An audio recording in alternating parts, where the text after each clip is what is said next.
Okay to start, mate? Yes, Chair, it's recording. Thank you. Welcome everyone to the Combined Governance and Audit and Joint Scrutiny Committee meeting of Wednesday the 26th of January. All attendees will be in view of the camera, and by attending consenting to being filmed and to the possible use of those images and sound recordings being used. Start the agenda.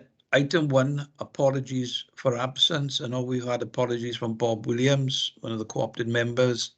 Councillor Darren Roberts will join us at 5:30.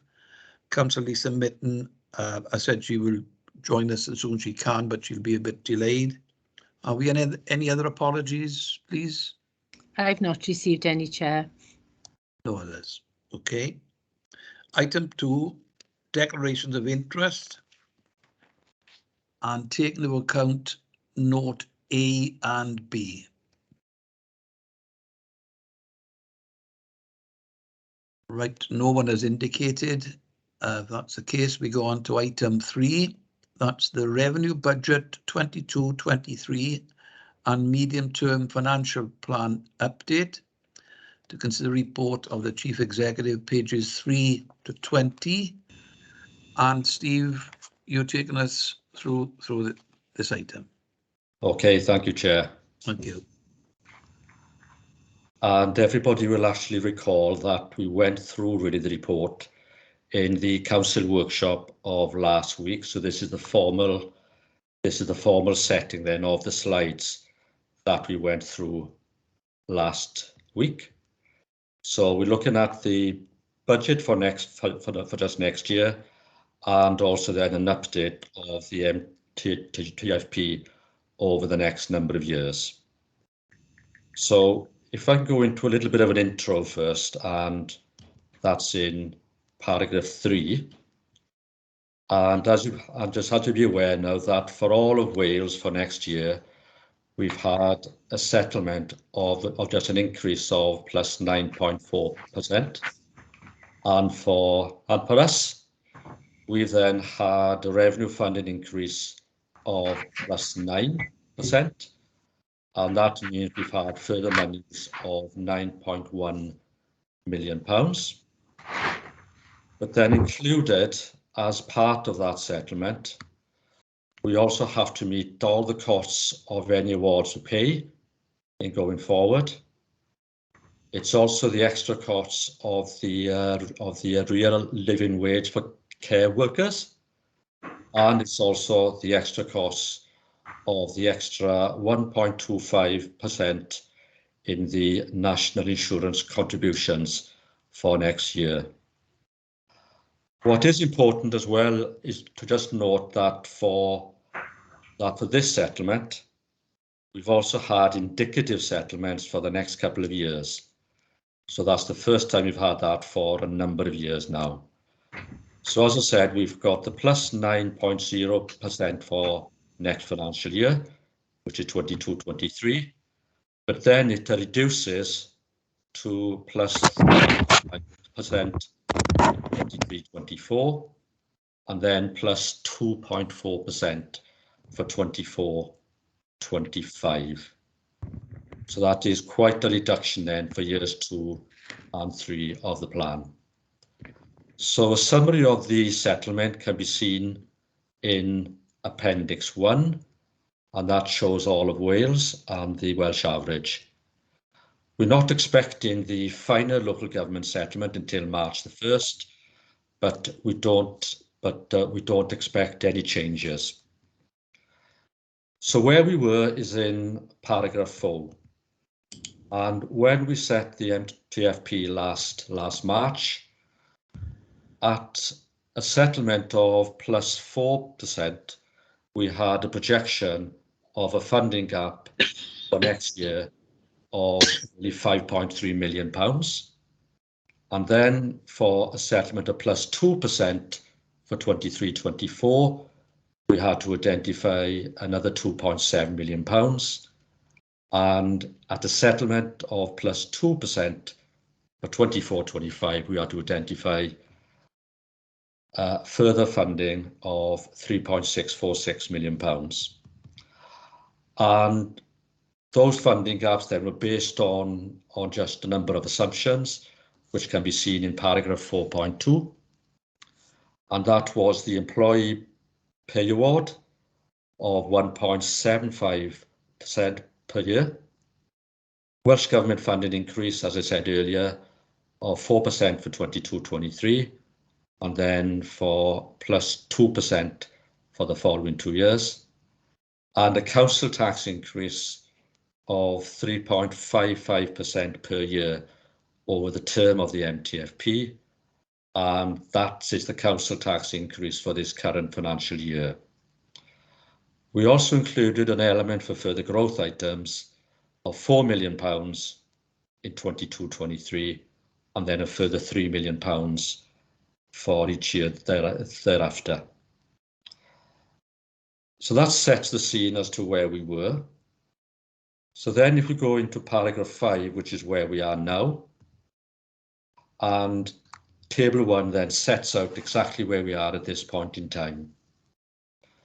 So for 22-23, it's after reflecting the actual impact of the revenue settlement, the net impact of further growth items we've had to include, efficiency is identified, our estimate for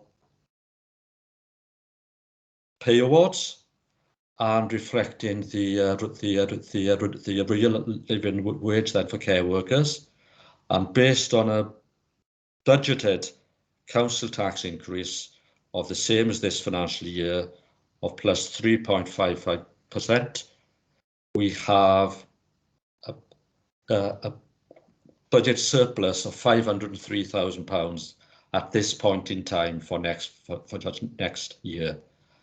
But as I said earlier then, because the settlement is reducing over the next number of years, you can see we have to identify around £3.6 million for 23-24, and then a further £4 million for 24-25. So again, I must stress that we don't, at this point in time, the figures are based on this year's council tax increase of 3.55, and obviously we haven't settled yet on the council tax increase for next financial year.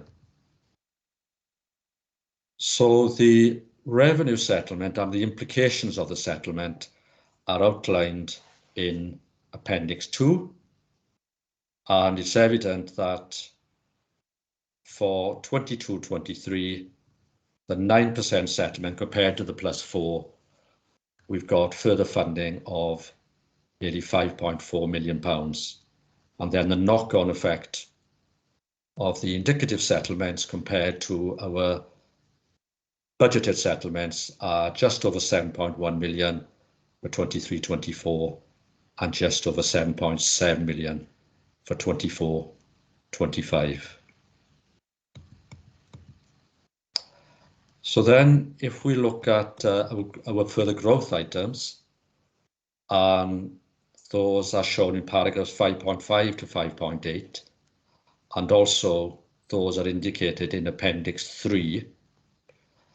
We have identified that we need to reflect further growth items of nearly £4.9 million for next financial year, and that is against the budgeted amount we had of £4 million.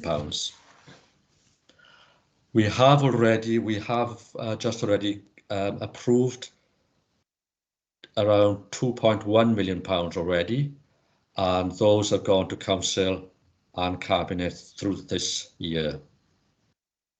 And also, as noted in paragraph 5.7, we're also at this stage as well, we have an estimate that the costs of just homelessness for next financial year will be financed through the hardship fund, and we've claimed for advanced bookings for next year through the current year's hardship fund. But we have been notified that there is no financial support available then for 23-24 onwards, and that's reflected in Table 1, where you can see that there is no support. It is recognised that because of these further growth items, this is what our service managers, and which has been scrutinised and challenged then by your corporate management team and cabinet. This is what we feel must be included for next year, because if we don't include them, then we won't be setting a balanced budget for next year, because these are what we consider to be financial issues and pressures as part of the system at this point in time. From paragraphs 5.9 and 5.10, they indicate then the efficiencies identified, and those are listed in Appendix 4. And for 22-23, they just equate to just over £1.4 million, with £720,000 resulting from the investment already made as part of the capacity exercise phase 2 and the acquisition of the St. Tidwell Shopping Centre. It's important as well to note in paragraph 5.10 that the 1.435 million we have included efficiency, so it's no budget cuts, there are no service cuts whatsoever. And again, it should be noted that there's no efficiencies required from schools. Then if we reflect the award for pay and the potential in going forward into next financial year, when we just originally set the just MTFP last March, we factored in an award for 1.75%. As it currently stands, we have been strongly advised by the by the Welsh Local Government Association that we need to reflect, or we should be reflecting, the actual OBR average earnings growth figures for the coming years, and that indicates an increase of 4.0% for 22-23, an increase of 2.5% for 23-24, 2.3% 24-25, and 3.1% for 25-26. So those are being factored into the MTFP figures, and the projected additional cost for us as a council is a further £1.432 million. And you can see how that's been calculated and the figures in Appendix 5 of the report. Then paragraphs 5.13 and 5.14 reflect us having to include an estimate for the real living wage for care workers. This then is in respect of the independent sector, because we already pay our own employees above the real living wage. So at this point in time, we are reflecting the Welsh Government estimate for the total cost across Wales, which is £36.5 million across every local authority in Wales. So if you then reflect what Merthyr Tydfil's share is of the Always Personal Social Services Indicator-Based Assessment, which informs the settlement, that then results in a 2.14% charge for Merthyr, which is £782,000. And to finish off on this section, the council tax increase, as I said, it's reflecting the budgeted increase for the current financial year. For every 1% change to that figure, that then equates to around £250,000 on the actual surplus, which is shown in Table 1 for next financial year. So where we want to be is included in paragraph 6, is that we have to set our budget for next financial year and the council tax increase by the 11th of March. And with that in mind, as it currently stands, our budget requirement for 22-23 will be set at £143.894 million, which equates to a 7.9% increase year on year. So what we need to do next is set out in paragraph 7, and the Cabinet of 2nd of February will consider all proposals within this report, and it is the intention then and to recommend to Council of that evening of the 2nd of February. Then further discussions in respect to the council tax increase for next year will be held over the coming weeks, but we will be looking then for a final decision to be had by the middle of February. And then the final local government settlement is announced on the 1st of March, but we are not expecting any revisions. And then the council of the 2nd of March will be the budget setting council, and will be reflecting as well on the council tax increase. So if I can stop there, Chair, and ask if there are any questions. Thank you, Steve. Are there any questions so far?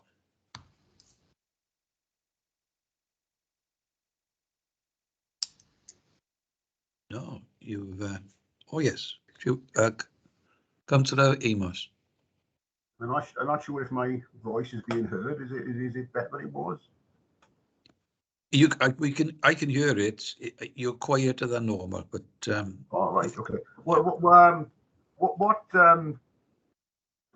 worries me with a small W in a way is that we are talking about increases, you know, of well, we don't know exactly what, how much, and the people who elect us are facing massive increases in energy, in a whole, well, with this period of austerity across the board, really, and they are not seeing much in the way of increases in their income.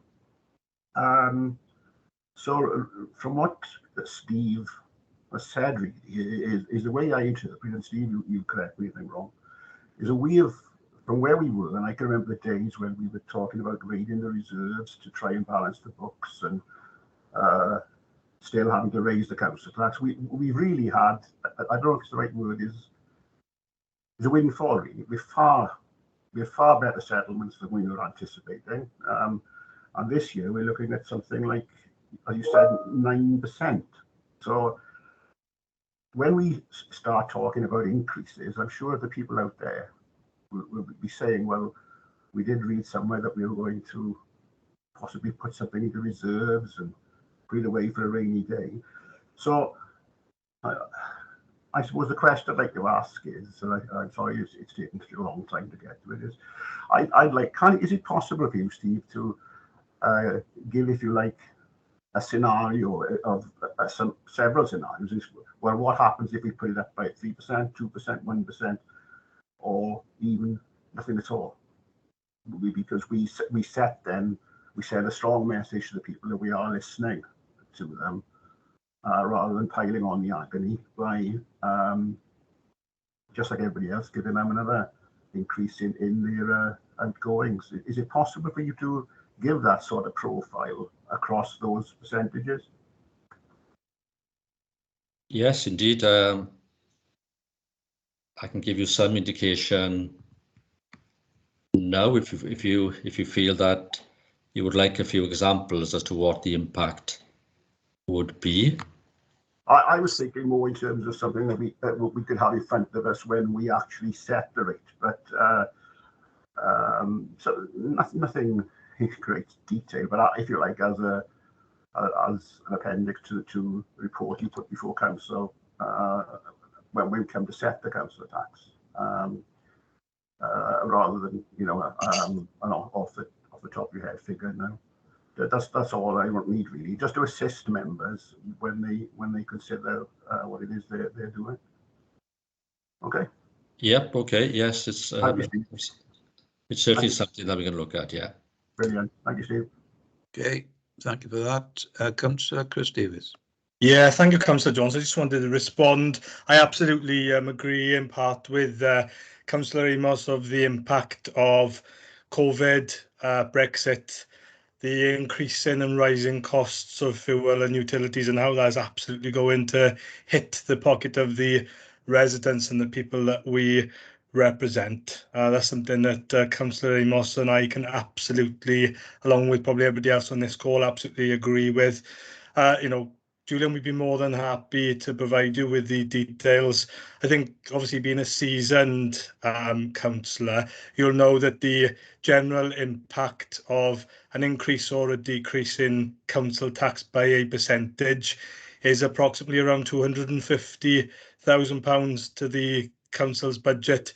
You'll also be fully aware that, the leader and deputy leader of the council, as we enter into this phase now, ready for obviously the budget setting, council will endeavour to engage with political leaders and opposition groups across the authority so we can get some consensus around council tax, which is something we've done during the term of this administration. And I know that you weren't at a recent meeting scheduled with the leader. It was only your colleague Tanya, Councillor Skinner, that was able to be there. So we'll continue to engage and have those conversations right across the piece. You make some really, really good points, but we can get those impacts on terms of the differential of a percentage in the budget right across the range from 0% right up to 3.55%, because they are available. And when it comes to Jones and comes to Amos, we can look at those then in terms of the bandings. That information is accessible and available to be shared with members right across the chamber. So hopefully that's helpful, and we look forward to the engagement, discussion and debate, and hopefully you'll be able to attend some of those meetings with the leader and deputy leader to share your views. Thank you, Councillor Davis. We're still on questions. I didn't want to interfere with your train of thought. I thought there was a question coming out of it, but I understand what you've just said. Are there any other questions from members so far? Councillor Barry. Thank you, Chair. The first one is a question of governance, really. Is why is this audit committee so late in the process? Whatever decisions are made here today and potentially changing the reports for council and cabinet won't be within the time scale to change those reports. We haven't left enough time. There's got to be 5 working days before cabinet and council, and we need to have an audit committee earlier. So should there be any changes or influence from the audit committee, those committee reports can be changed in time. There's not enough time. So that's the first issue. So is there any reason why this audit committee is so late? Well, if I could come back there, it's it's every single year really we get this audit committee at this stage of the year, so it's always held, and it has been held at this time of year for the last 17 years. It's obviously the case that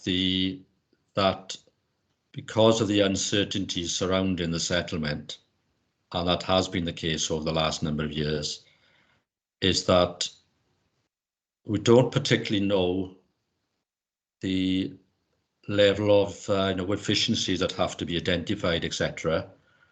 So with this year, we more than ever, I think, because of the scale of the settlement, I think that is just about anything that we could have had a discussion about a lot earlier in the year.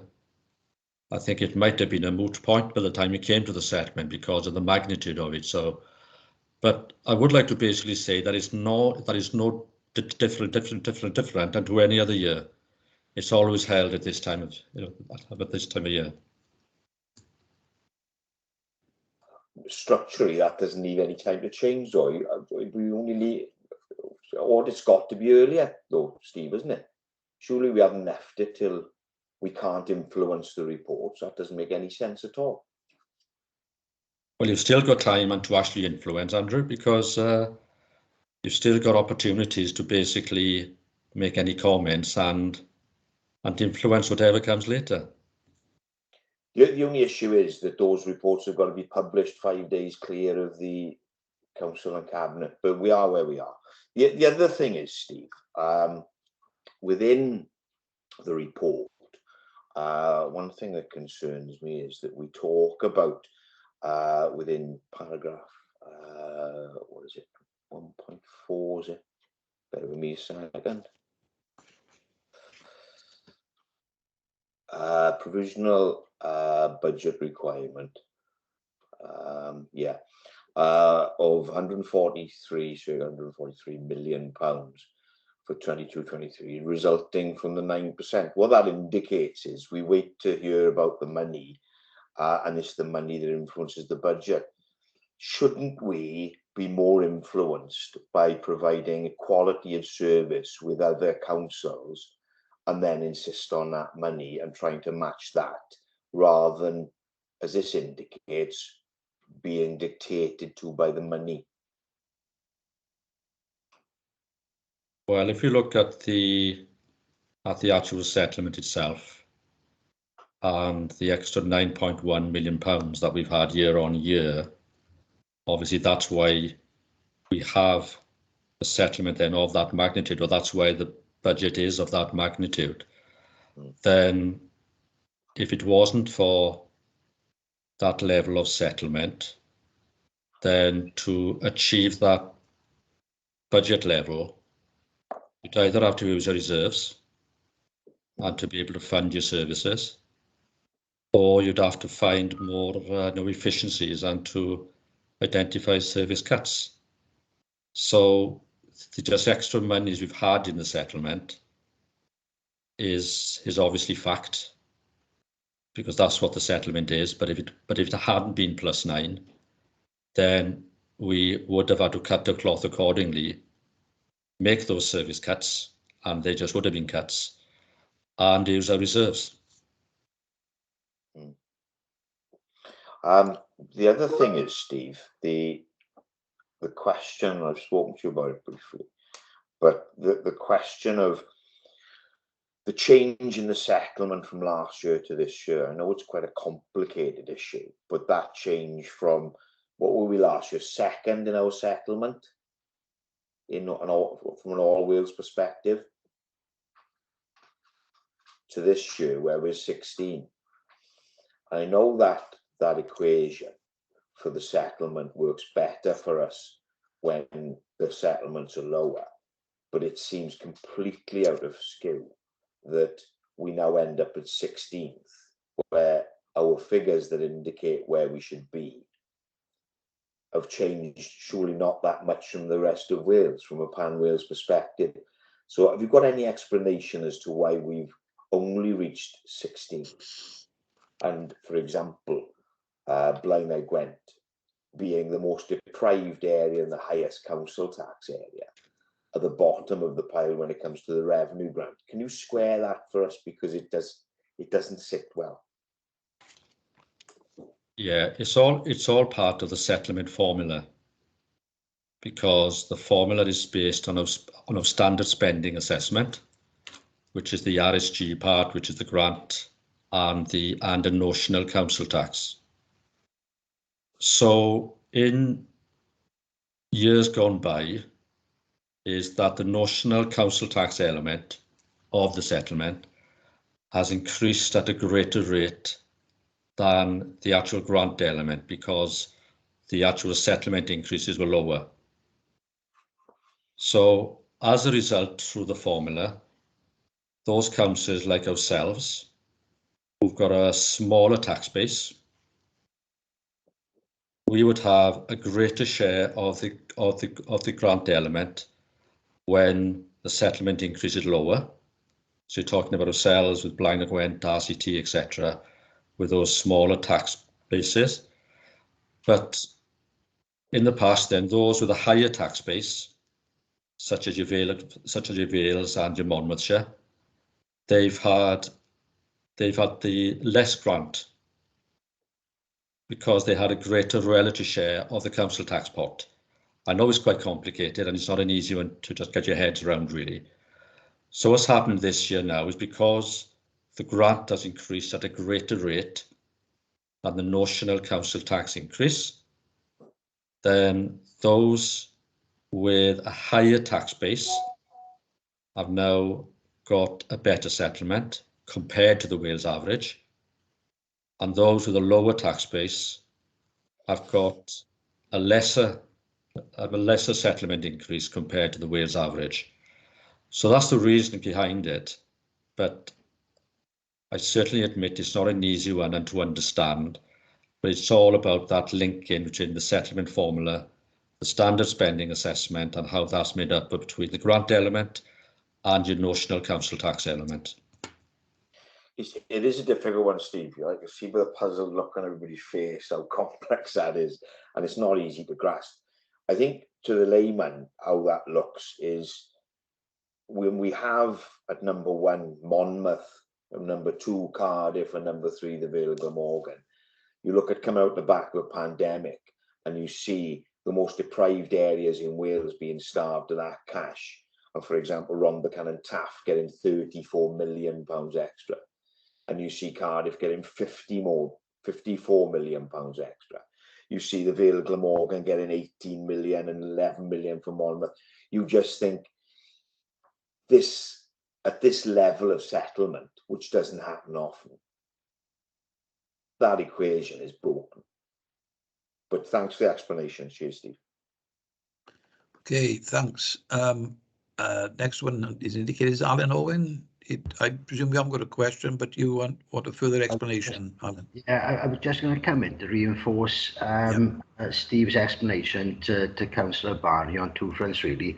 Firstly, the fact that we brought this at this particular date, being based on the fact that we had to wait for the for indicative allocation of Welsh Government. We had no option than to wait to that figure, and then obviously the subsequent work that went on, which built on the previous analysis, which got us ready for that position. And unfortunately, we, as Councillor Barry just expressed his frustrations there on behalf of the local authority, we have no control over the national accounting framework that the Welsh Government actually employ. Thanks, Chair.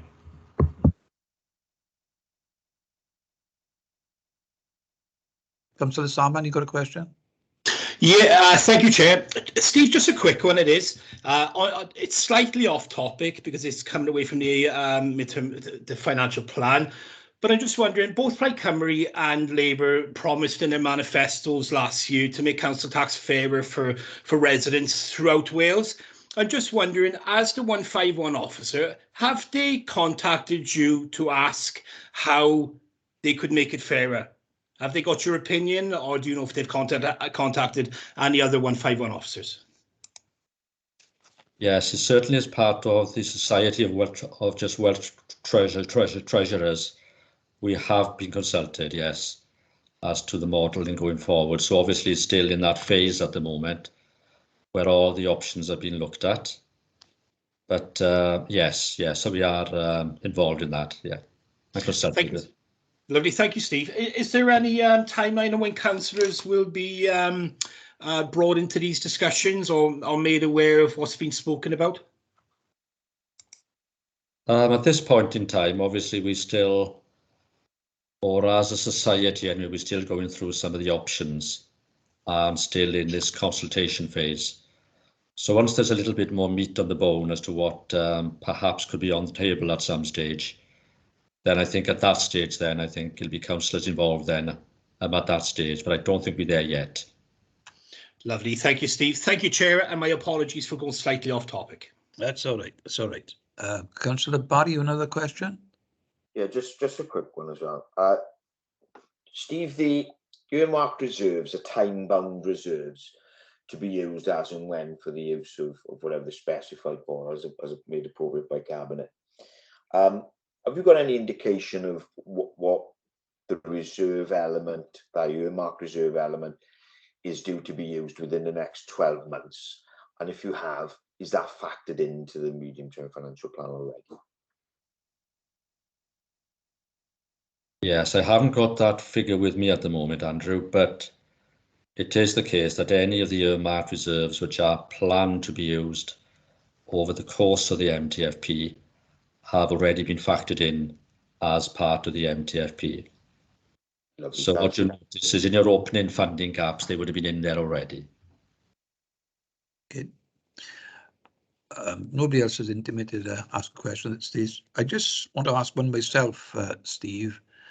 In all the calculations for the budget so far this year, I presume you've taken into account that the forecast for inflation is going to be in the region of 6% plus by April? Yes, it's certainly the case. Obviously, we've reflected the wage inflation as part of the salaries there. We've looked at the energy side of things.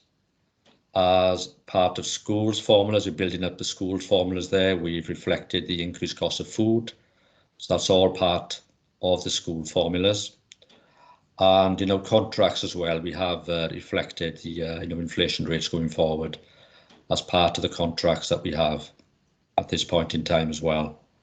For probably for things like our equipment budgets, etc., we would not have applied an inflation rate of that figure towards our own types of equipment. But in those areas which we have to incur expenditure, then obviously we have reflected where we possibly can, and where we know where those issues are, then we have, yes. Okay, thanks. Councillor Jeremy Davis, question? Yeah, thank you, Chair. Steve, just a quick question. So obviously you can explain it more in layman's terms. So out of the 9% now, we got we got to pay for certain things, yeah. So out of the 9%, after we pay for these things now, what we weren't paying for before, like how much is the actual cash revenue we get after we pay for everything? Because it's all great saying 9%, but then when you take out what we got to pay out, what was the actual figure we get out of it? Do you understand what I mean? Yeah, the actual increase in expenditure that we've had year on year is £9.1 million. But then we also then have to factor in the amount of money raised through the council tax increase as well. So No, I don't mean the council tax now, Steve. What I mean is the percentage we've had off Welsh Government now, yeah, is 9%, yeah? Yes, that's right. So out of that 9%, we got to pay, obviously, like we said, national insurance, whatever, yeah? So if you take that out, nothing to do with council tax now, what are we left with out of our settlement? Because obviously we're paying for things we didn't pay for before. So how much in real terms do we get out of that settlement? Well, out of the settlement, if you look at the amount of monies we've got left as part of our estimates for next financial year, we have £503,000 of a surplus. That's what we currently have. And that's obviously then reflecting the settlement. It's reflecting also the further growth items we've had to include as well, and also the efficiencies identified, as well as the monies we need to address the award for pay and the real living wage for care workers. So all in all, once you look at all of that, then we have at this present time we have a surplus of just over £500,000. No, I don't know. Perhaps I'm not explaining what I mean tidy, Steve. So say our settlement, we get £8 million extra, yeah, to what we had last year. Right. So if we've had an extra £8 million this year, so once we take out the national insurance, obviously the living wage for the carers, which got to come out of our budget, what money are we actually left with? Right, I see. Well, you've got to look at your national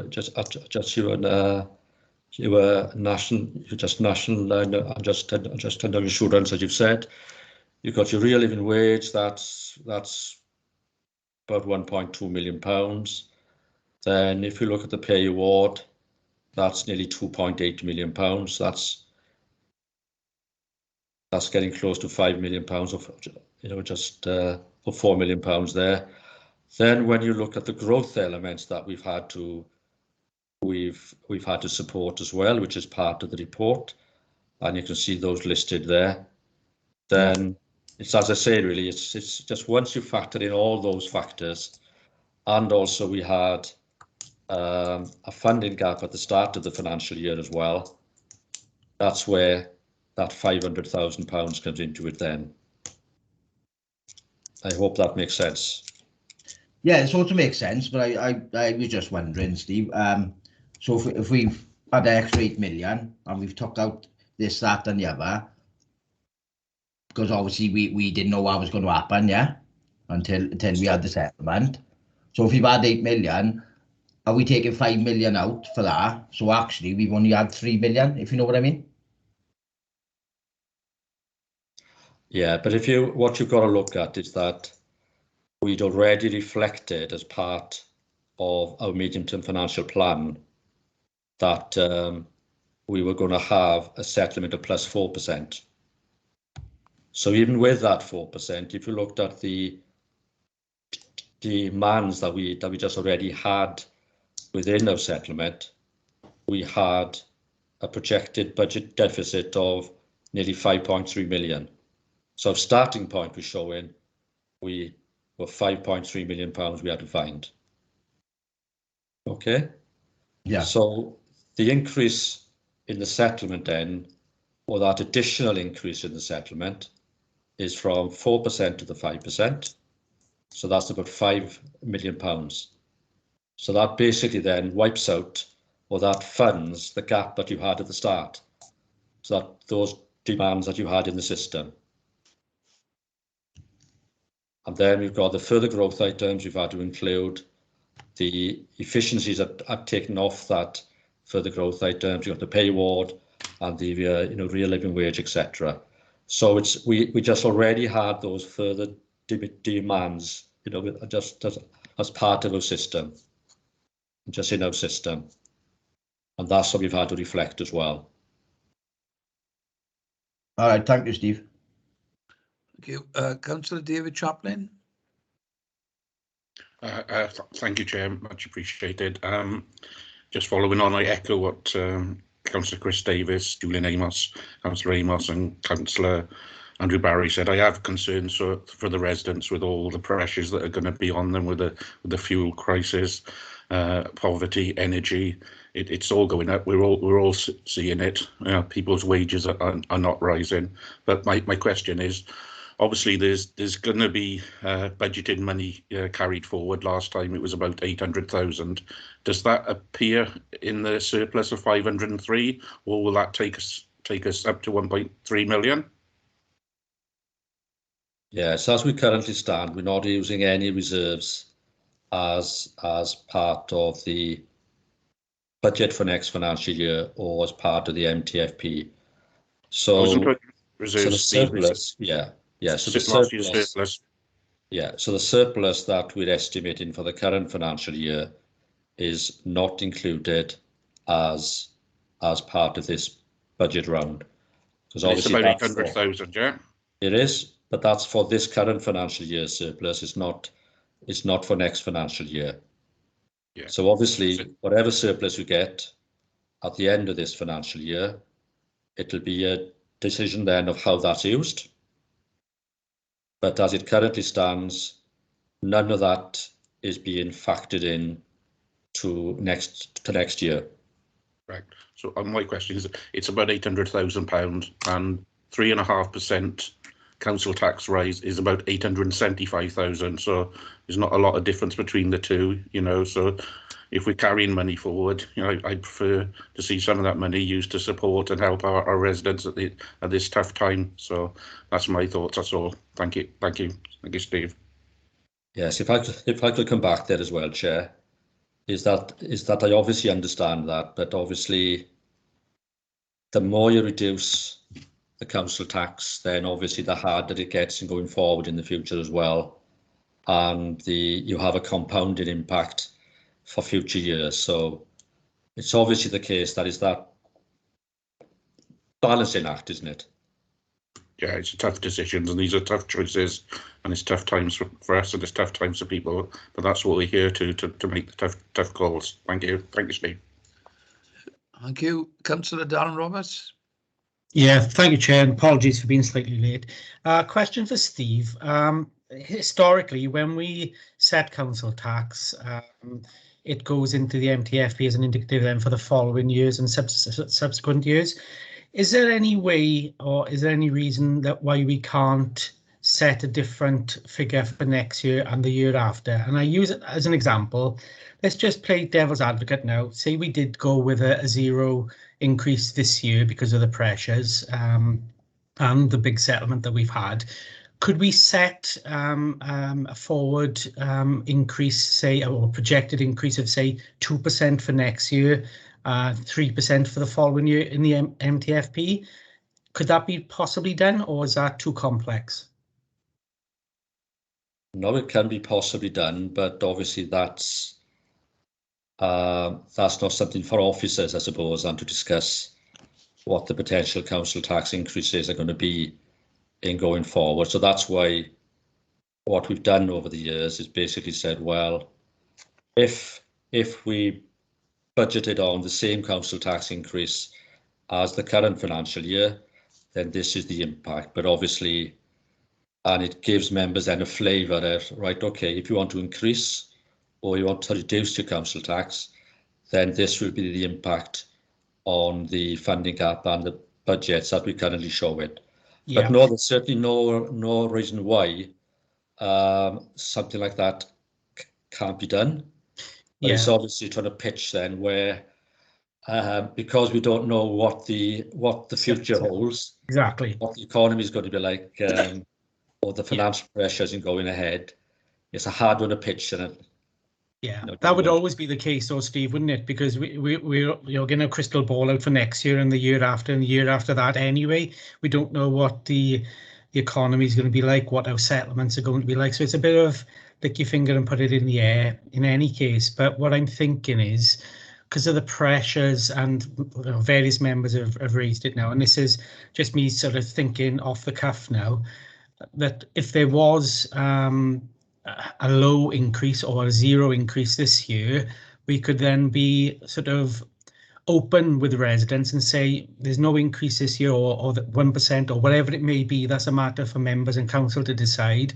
However, we are forecasting for next year it's going to be, and just pick a figure, 3%, and the following year 4%, so that we can make sure the books are balanced and everything. That's just a question that I wanted to ask, and you've kindly answered it. Thank you, Steve. Okay, Alan Owen.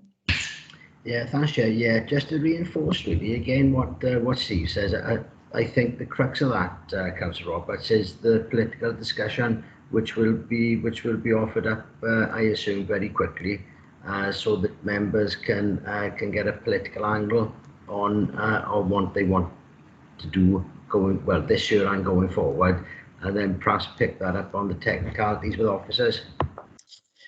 Yeah, it's just a case of getting all options, really, isn't it? You know, like I say, historically we've always set council tax, and then that goes as an indicative into the next year's figures in the MTFP and the year after that as a guide. So it's a little bit different, but just wanted clarity that it is possible to do it, because at the end of the day we need all options on the table, don't we? Thanks, Alan. I suppose from an officer perspective, obviously this is slightly different this year. The fact that the various political parties will go into an election, so whatever's decided can only be obviously for this one decision process, not anything going forward. Thank you, Alan. Councillor Chris Davis, you got a question? Councillor Jones, I don't have a question, because obviously I'm not a member of this committee. Obviously I'm an invitee as a portfolio member. So I just wondered whether you will indulge me just to respond to Councillor Roberts and Councillor Chaplin, or if you prefer me, I'll pick that up in comments. But obviously officers have responded, but as the portfolio member, if you'll allow me to ably kind of, help with some direction, I'm willing to do that. Well, there was no other questions indicated. I was going to ask for any comments, although we have had comments intertwined with questions covering pages 3 to 9. So I'll start off with yourselves then, the comments. And if Councillor O'Neill does have a question, he's just raised his hand. I'm happy to give way for Councillor O'Neill if he has a question, obviously a late question.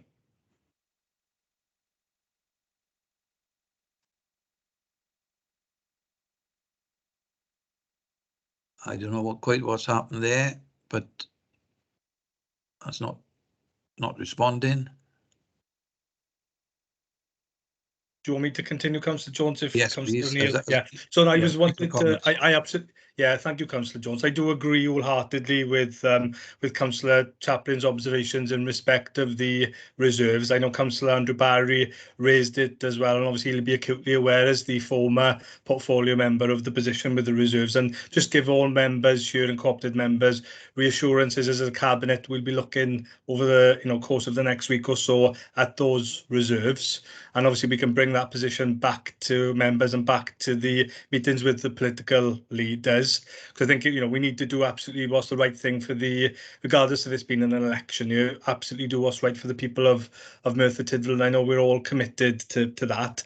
And I think Councillor Roberts raises a really good point about future planning for the MTFP. And if there's nothing preventing us looking at the setting of indicative, because we have a provisional settlement figures, 3.5 for next year, 2.4 for the year after in respect of obviously the settlement from Welsh Government. I think there should be nothing stopping us, Councillor Roberts, having that conversation about that future setting of an indicative idea in respect of council tax as well. So I think if we can, as the Cabinet, go away and look at that with the officers about the practicalities, and maybe we can bring that back then for discussion with the political leaders and political group meetings that can help to shape us and help the residents in the medium to long term as well. Thank you, Councillor Jones. Okay, thank you. Councillor O'Neill, you've got a comment?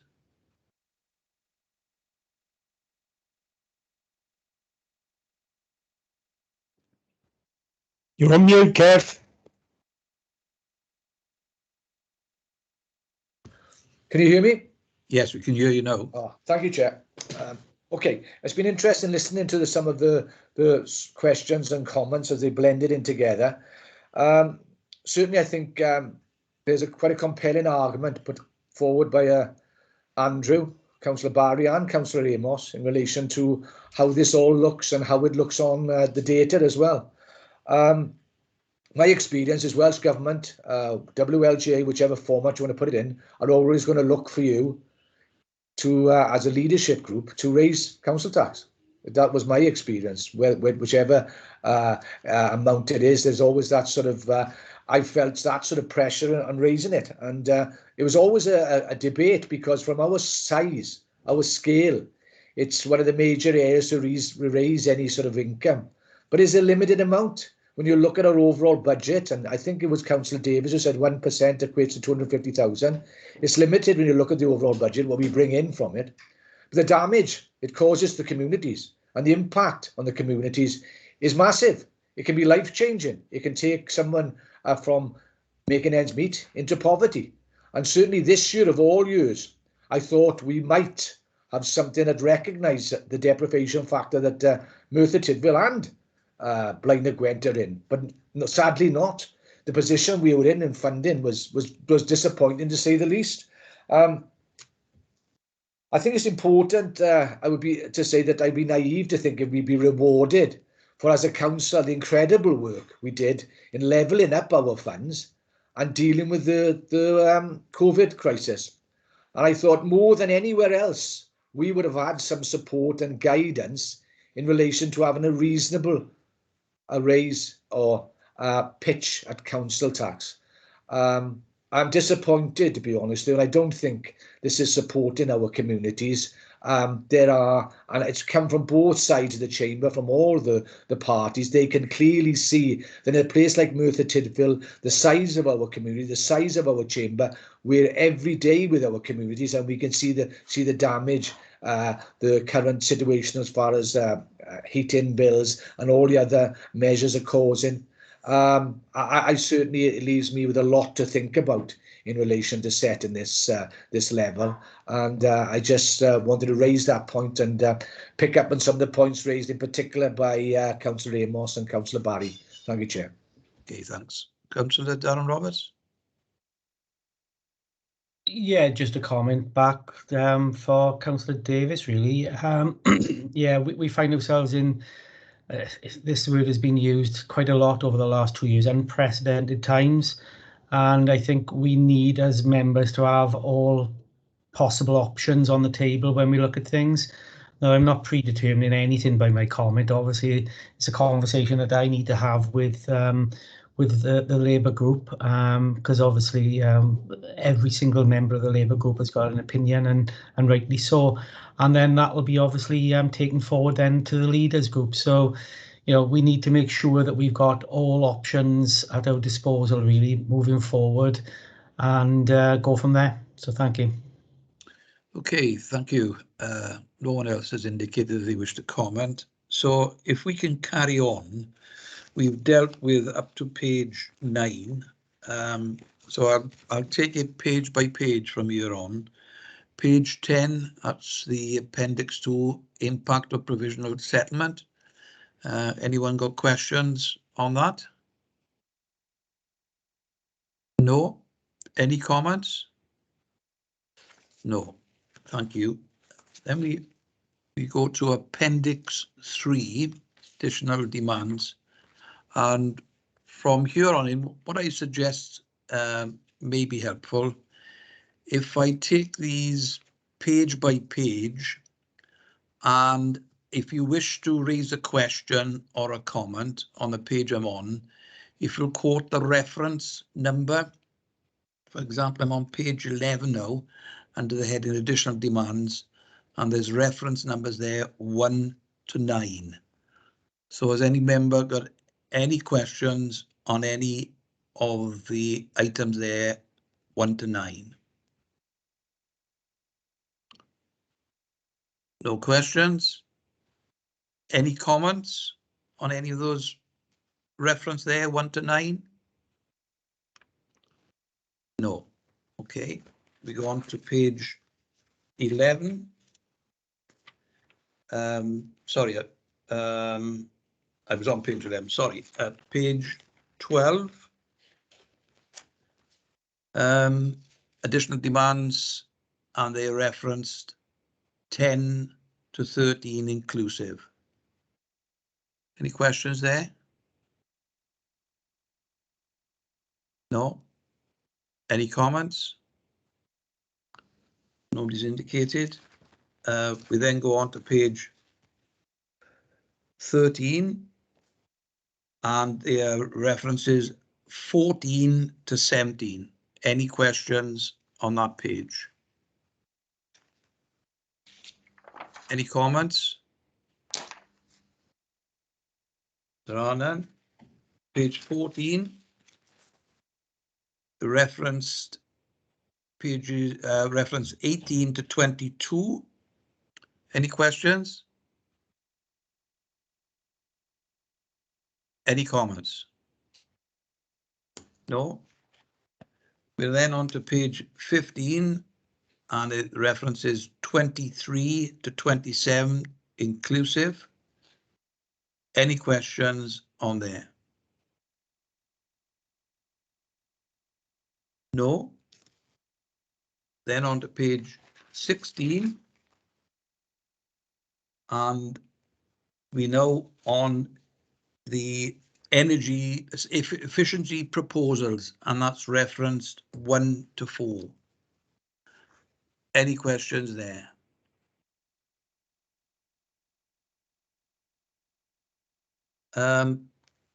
If there are no questions, I've got a question for Steve, and it's in relation to reference 1 there, the commercial income relating to the acquisition of St Tidwell Shopping Centre, approved by the council the 20th of October. You've got a figure in there of 650,000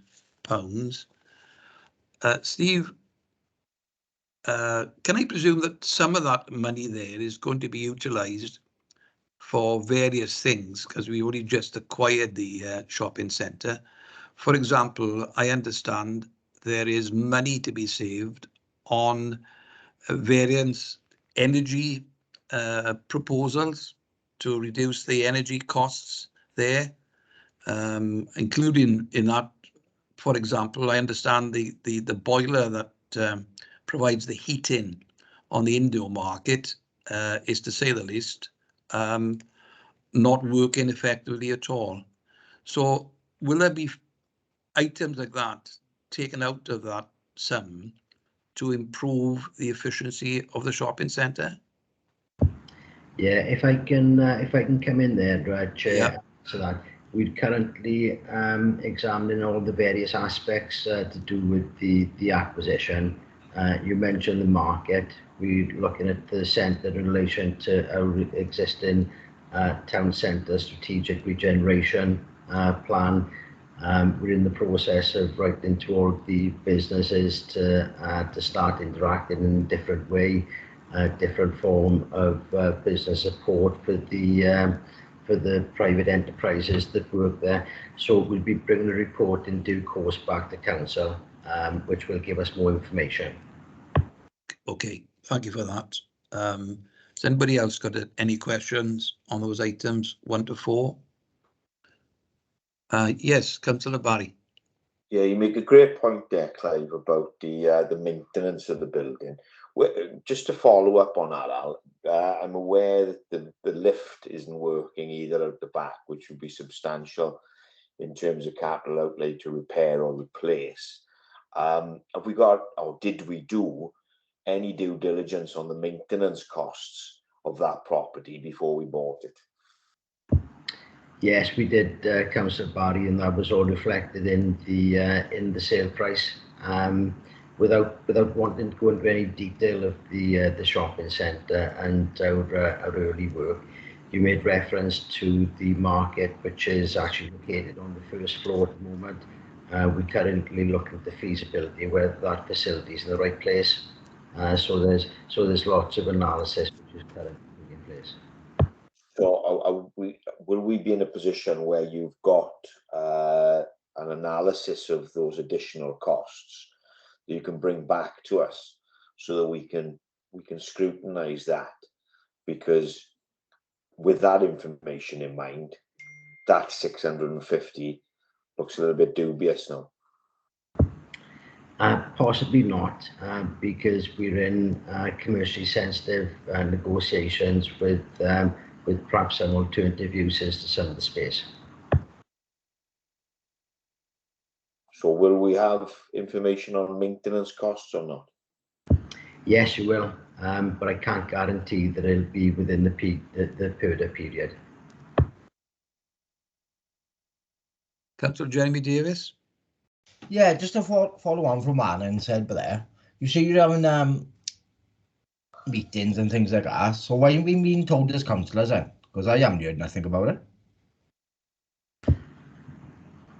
Yeah, we're currently working with lots of businesses. This is a slightly different model. It's a commercial model, and a lot of the negotiations we're in are commercially sensitive. When we have a conclusion to those, then obviously we come back to councillors. Yeah, but it seems to me, Alan, you're coming back to councillors, and when minds are already made up, are we not involved in? I know personally, I'm not involved in a lot of things, but I find it very interesting, tell you, when I find out about things on Facebook or I'm not getting from officers. So as members, we should be involved in a lot more of the running side of things as well. Not running side of things, but being told about things that's happening with the council. We completed on the purchase, councillor, just before Christmas. We're into January now, and we're just putting into place the operating model to actually take over the running of the centre. That now is currently in place. Obviously, everything up to that point of the purchase was debated and voted on by council.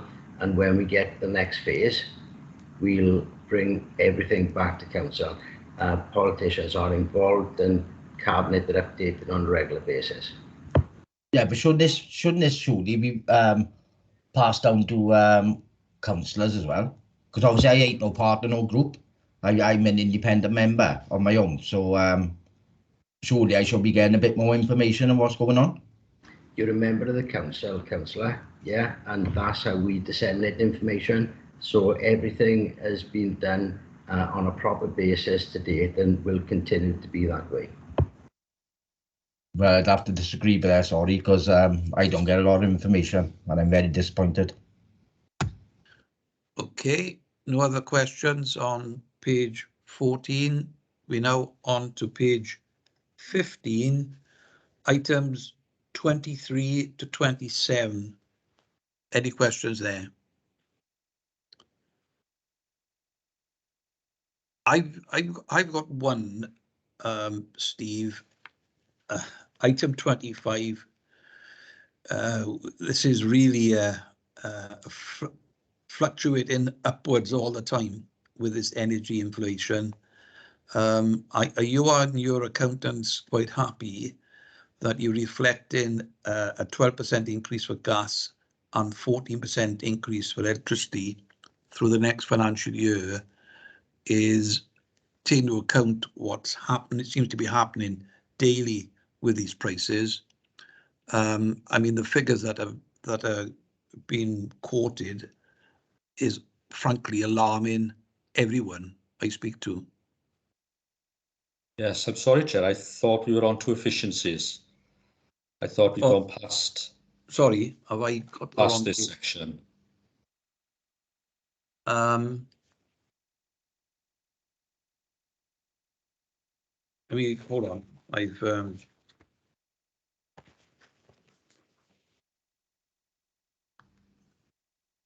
right. Wait a minute. You got the wrong page. Sorry, forget that question. It's my fault.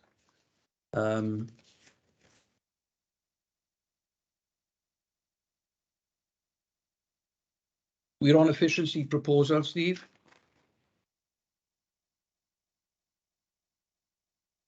Yes, we're on page 17. We were on. There we are. That's what I got. Just come from page 16 now. Yeah, 16. Sorry, 17. Sorry. Yes. Items 5 to 8. Any questions there? No. Oh yes. Sorry, Councillor Barry. Yeah. Thanks, Chair. Number 6, the building control one.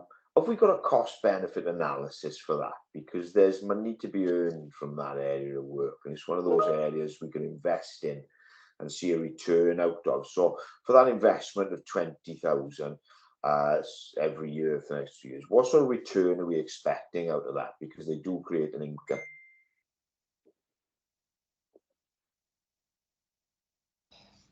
Yes, what we've currently got here is an income figure.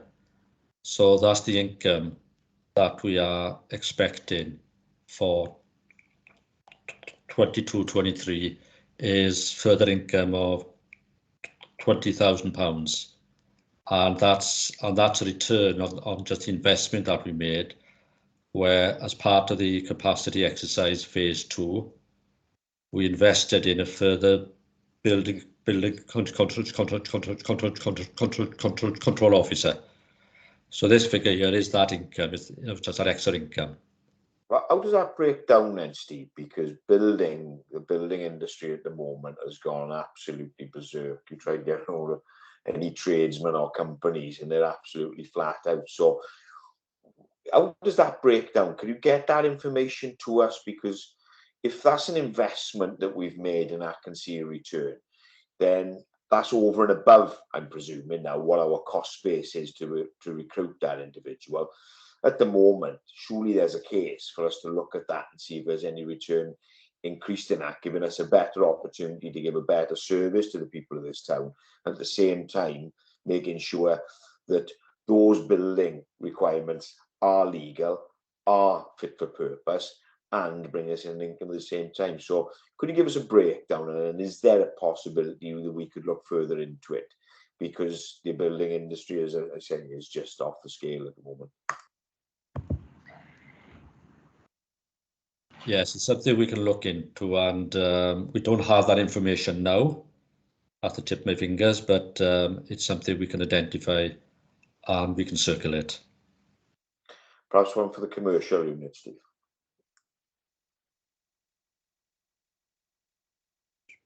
Steve, question there, is that for the commercial unit? I would think that's probably more for the building control section, I believe, because obviously that is one extra post within that section, and it's the estimated income then that should result from having that additional post. So that's the first source anyway. Okay. So, sorry, Chair, just a quick follow-up. So, have we got that investment analysis that I spoke of on several occasions about when we have that money, we invest it? So we've got an investment framework so we can see that our money that we invest in this organisation is best used and what return we get out of it. Any progress on that then, Steve? Yes, it's not really completed yet, but it's something we are looking at. And obviously we've just given examples now already where we have invested over the last year and we have seen a return or are expecting a return against that investment. But then obviously some of the investment that we made as well would not have, we could not have an efficiency return against it, but it could be a cost no avoider, it could be avoiding risk, it could be impacting upon performance, etc. So it's not all, it hadn't all got an efficiency return attached to it. Which is why we need that framework that I've spoken of so often, because it can be measured then and put a smile on people like Christine Salter's face there. Okay. No more questions, Councillor Barry? No, that's it. Thanks, Chair. Okay. Councillor David Hughes? Thank you, Chair. If I'm not mistaken, Steve, talking about the building control, I don't think we have employed anybody at the moment. We aren't able to recruit. I know it went out before Christmas. I know it's back out again. Looking at the posts that have gone out, looking what other industry are building, they're paying the building control officers. I'd be honest, it would be very difficult for us to employ one at the price that we put out. I looked at, just looked at a private company. They nearly 40% more than what we are offering a building control officer in Merthyr Borough Council. So what I'm worried about is that if we're not able to recruit these gentlemen, especially in an area like building control, where we do make money out of the service, I think we need to be looking closely at this, and that's one of the things that I like to bring up. I will be asking to bring up. I can see Alice is going to answer me, so I give way there. Okay. Ellis? Oh, thanks, Chair. No, I was just going to come back in on Councillor Hughes' point. So the issue we've got, Councillor Hughes, as you know, obviously we have to work within job evaluation framework, and if we need to look at, if we have difficulty recruiting, obviously there's a process to go through before we can apply a market supplement. So we've got to do this. We've got to test the market. If there are issues in recruitment, then we can have a further conversation on that. So your points are well made. It's not the only area of difficulty we have in terms of recruitment. But we are not alone in those issues. There's some significant issues across Wales at the moment trying to recruit to particular skill sets, but it's something we have to follow a process really to start with. Thank you, Ellis, for explaining that. We're still on page 17, reference 5 to 8. Any other questions on any of the other items there? If not, any comments? No?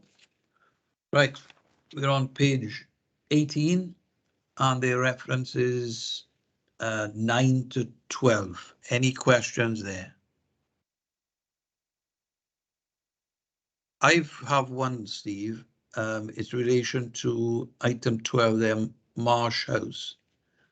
And related to the projected cost reduction in the homelessness provision by increasing the available in-house accommodation to provide temporary accommodation to those presenting as homeless. I know that next year you've got the figure 0 there, but am I right in saying that there is a possibility that Marsh House may be opened within the 12 months starting next April? Yeah, do you want me to answer, Steve? It would be fine, Alan.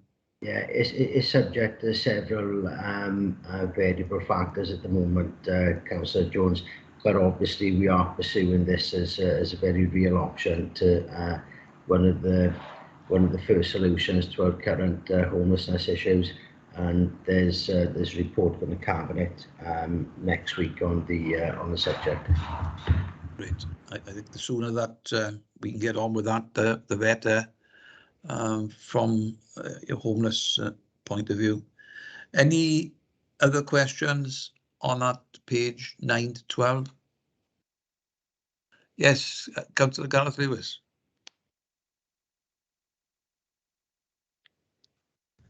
Thanks, Chair. I note the report you mentioned, Alan, to Cabinet is a pink paper, is a confidential report. Is that for commercial purposes? That is correct, Councillor Lewis. Okay, thank you for that. Any other questions on that page? Oh, any comments? No, we're doing quite well. Page 19. Officially proposals, item 13 to 15. Any questions? Your hand is still up, Councillor Lewis. Is that a legacy hand? Indeed, Clive. Thanks. Okay, no problem. Any questions from any members? Items 13 to 15. No? Any comments? None. Okay, we're on to page 20. And this is the pay award protection. Sorry? Can I just ask one on lease fine? Yes, sorry, go on. In this sort of holistic approach, really. Is that meant to take the pressure off the bed and breakfast facilities in the town and certainly the Castle Hotel, so that we can start to release those beds for our tourists coming in during the tourist season? We haven't ascertained the requirements there. Currently working with RSL to see what's possible, so that's not yet been determined. So would that be in? Are we just looking at from a perspective of additional beds, or are we looking at, like I say, to take the pressure off the bed and breakfast which we need in the town to sort of service our leisure and tourism industry? And that's what we haven't identified yet, what the accommodation end purpose will be. All right, thanks, Carl. Okay, we're on now the pay award projection on page 20, items 1 and 2. Anyone got any questions? No? Any comments? No. Now then, we go back to page 4 of the report, and that's the recommendations, item 2.1, and the recommendation is the content of this report be discussed and noted. And I will go take a vote on this. All those who wish to abstain, please vote no.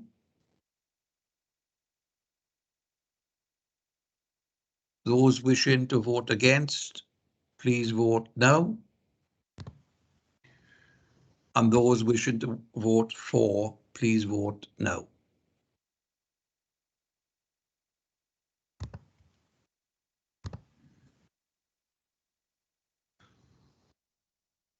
Is that complete, Mayor? Yes, the vote is carried, Chair. Yep, that's been carried. Thank you very much. Then go back to the agenda item. That's completed item 3. Item 4, any other business deemed urgent by the chair? I have none. Can I thank you all for your, there's a few hands come up here now. Councillor Neil, is that a legacy hand? Yes, it is. I'm sorry. Yeah. Oh, I am taking mine up to a start. And Councillor Lewis, he was as well, is it? That was a legacy hand? It is, Clive. Apologies. Okay, right. Okay, having clarified that, I haven't any other business. Can I thank you all very much for your attendance? And I'll see you again, all of you, shortly.